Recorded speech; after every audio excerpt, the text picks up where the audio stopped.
Today's question, how can I overcome the fear of failure? Such a good question. So we are starting a series of question and answers. You've asked questions. I'm going to do my best to answer them from my perspective. And when I cannot, I will bring someone on to do so.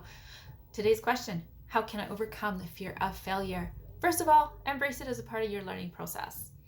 Overcoming the fear of failure and embracing it as a part of the learning process can be very transforming in your personal growth and in your daily walk.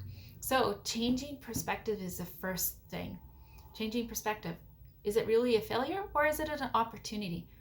Set realistic expectations for yourself. Understand that failure is a natural part of any learning process and we all fail. Ask the greatest inventors in life and they would tell you that they have failed many, many times. Focusing on the process and not just the outcome. When we look at the final outcome, it's really hard, but when we look at just the process, it becomes a lot easier. Learning from our mistakes, analyze your failures to take the lessons out of them. We so often look at just the failure, but what is the lesson in it?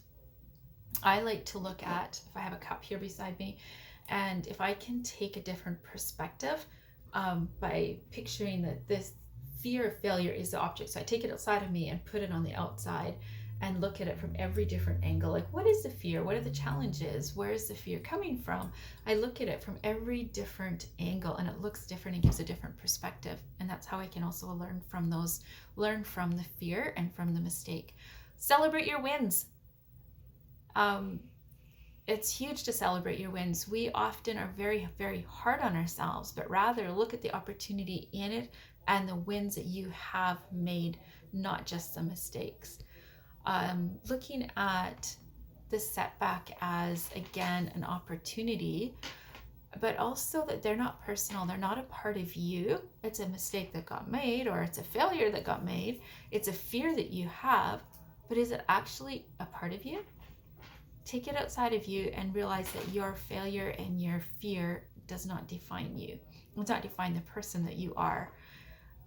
It rather is just a mistake. And again, we all make them. I have made so many of them. We all do. If I was to make a video on mistakes and have everyone chime in, we could all give mistakes that we have made in life and fears as well that we do have. Surround yourself with supportive people that will encourage you and cheer you on, even despite the fear and the challenges. And then break down the fear, break down the goals that you have, the failure that you have that you're working toward.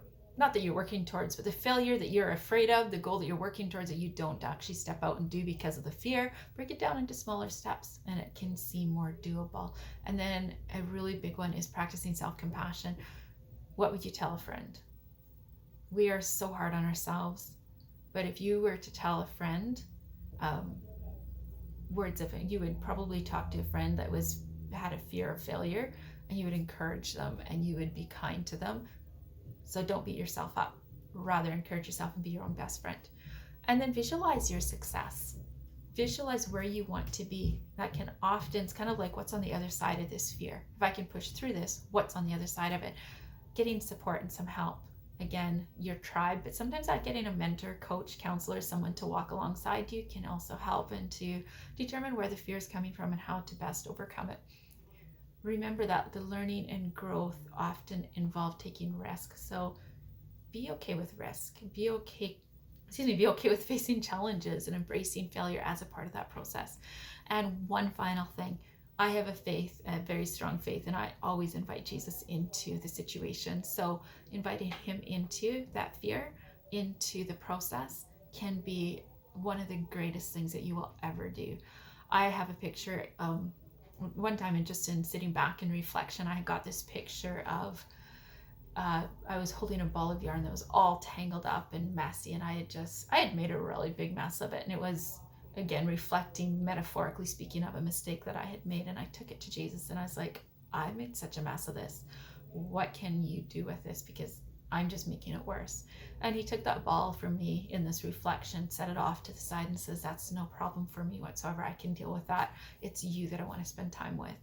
So again, inviting him into that process. For him, it's nothing. For us, it seems really big, but for him, it's absolutely nothing.